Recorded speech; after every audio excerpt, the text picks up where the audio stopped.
30日暗时，台南市东区蓝天府举行文魂圣地圣诞宴会，是几100外桌。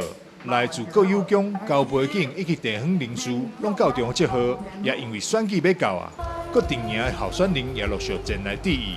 有国民党市长候选人谢龙介、Crazy Friday 林义峰、立委林俊宏、吴鼎武、市员蔡小薇、曾培雅、蔡旺全、议员候选人申之杰、蔡婉晴、李宗林等人，也拢亲自出席，场面热烈。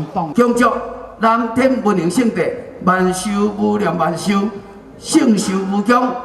不止台南的政治人物，就连柯文哲也特别到场，为党籍议员候选人友台宣情。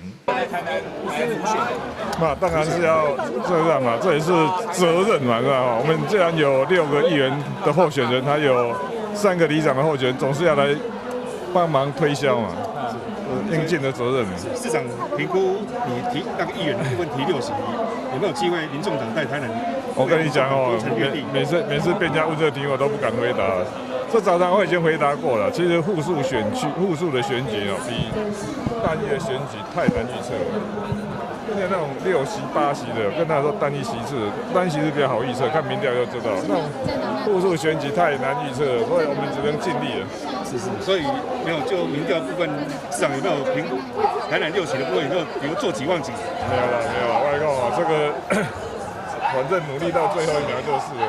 民众党主席柯文哲难得来一次台南助选，党籍议员候选人蔡婉晴也趁着这个机会，向现场的民众求票，寻求支持。在1月20日拜托大家，东区市员选6号，拜托柯文哲甲你拜托，蔡婉晴甲你拜托，6号一定要保障民众党伫台南上重要一席，6号蔡婉晴强调的拜托，6号蔡婉晴拜托再拜托。水啦！距离选举只剩无到2礼拜时间，各组人马尽量走遍每一场活动，压条每一双手，就希望会当得到更多民众的支持，在11月26号顺利出选。